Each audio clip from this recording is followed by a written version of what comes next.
मृत्यु के बाद जीव के साथ क्या होता है? जब भी कोई मृत्यु को प्राप्त करता है तो हम अक्सर ये सोचते हैं कि अभी वो कहाँ होंगे और क्या वो अभी भी हमारे आसपास हैं, हमें सुन रहे हैं या फिर कहीं है भी या नहीं। गरुड़ पुराण में बताया गया है कि मृत्यु के कितने दिनों बाद आत्मा यमलोक पहुंचती है। रास्ते में उसे किन लोगों से गुजरना पड़ता है और किस तरह की यातनाओं का सामना करना पड़ता है। गरुड़ पुराण में यहाँ तक बताया गया है कि आत्मा एक दिन में कितनी दूरी तय करती है, किस लोक में कितने दिन तक रहती है। दोस्तों, यमलोक का रास्ता 99,000 योजन है। इस दूरी को अगर किलोमीटर में नापे तो 12,75,000 किलोमीटर, जिसे आत्मा को पैदल चलकर पूरा करना पड़ता है। इस पूरी यात्रा में लगभग 1 वर्ष लग जाता है। गरुड़ पुराण में भगवान विष्णु ने पक्षीराज गरुड़ को जीव का जन्म, विवाह, मृत्यु, क्रिया, कर्म और पुनर्जन्म जैसे विषयों को विस्तार से बताया है। दोस्तों, मृत्यु के ठीक पहले, मृत्यु के दौरान और मृत्यु के बाद क्या होता है, ये सब गरुड़ पुराण में विस्तार से समझाया गया है। जब किसी व्यक्ति की मृत्यु होती है तो मरने वाले इंसान की आत्मा का संबंध संसार से पूरी तरह से तुरंत नहीं टूटता। असल में मृत्यु एक जटिल प्रक्रिया है जो कुछ भागों में पूरी होती है।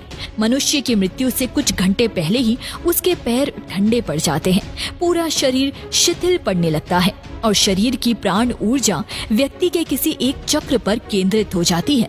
जब मृत्यु का सही समय आता है तो प्राण ऊर्जा शरीर के 9 द्वारों में से किसी एक द्वार से बाहर निकल जाती है। गरुड़ पुराण के अनुसार जिस मनुष्य की मृत्यु होने वाली होती है वो बोलना बंद कर देता है। जब अंतिम समय निकट आता है तब परमात्मा के द्वारा उसे एक दिव्य दृष्टि मिलती है जिसमें वो मृत्यु लोक के रहस्यों को समझ जाता है और आत्मा शरीर से बाहर निकलकर ऊपर उठ जाती है। गरुड़ पुराण में बताया गया है कि मृत्यु के समय 2 यमदूत आते हैं जो देखने में बड़े ही भयानक होते हैं। यदि मरने वाले प्राणी ने पुण्य कर्म किया है तो वो आसानी से अपने प्राण त्याग देता है, परंतु यदि वो पापी होता है तो वो यमदूत के भय से ग्रस्त होकर बड़े ही कष्ट से अपने प्राण त्यागता है। उसके बाद यमदूत उसे यमलोक ले जाते हैं। यमलोक के मार्ग में और यमलोक पहुंचने पर उसे यातनाएं दी जाती हैं। इतने लंबे समय तक शरीर में बने रहने के कारण आत्मा को शरीर से मोह बना रहता है। घर आकर वो जीवा आत्मा दोबारा अपने शरीर में प्रवेश करने का प्रयास करती है, किंतु यमदूत के बंधन से वो मुक्त नहीं हो पाती। भूख और प्यास से व्याकुल आत्मा शरीर को बाहर से देखकर दुखी होती है। आत्मा अपने प्रियजनों को रोता देख उनसे बात करने का प्रयास करती है।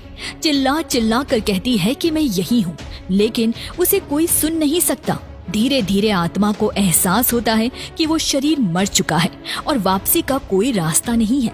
उस समय आत्मा लगभग 12 फीट की ऊंचाई पर तैर रही होती है और आसपास हो रहा सब कुछ सुनती और देखती है।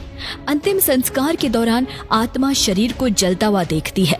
अपने परिजनों को उसे छोड़ शमशान घाट से वापस जाते हुए देखती है तो उसका मुंह कमजोर हो जाता है।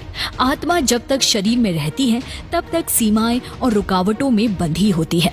शरीर से मुक्त होने के बाद अब वो स्वतंत्र रूप से कहीं भी आ जा सकती है। गरुड़ पुराण के अनुसार मृत व्यक्ति के वंशज को 10 दिन तक पिंडदान अवश्य करना चाहिए, क्योंकि पिंडदान से ही आत्मा को चलने की शक्ति प्राप्त होती है। तत्पश्चात मृत्यु के 13 दिन बाद यमदूत आत्मा को फिर से पकड़ लेते हैं और फिर शुरू हो जाती है ये यमलोक की लंबी यात्रा। यमदूत उस आत्मा को अलग अलग लोगों से ले जाते हैं। प्रत्येक लोक में कुछ अलग तरह के कष्ट और यातनाएं देते हुए यमदूत आत्मा को वैतरणी नहीं नदी तक ले जाती हैं।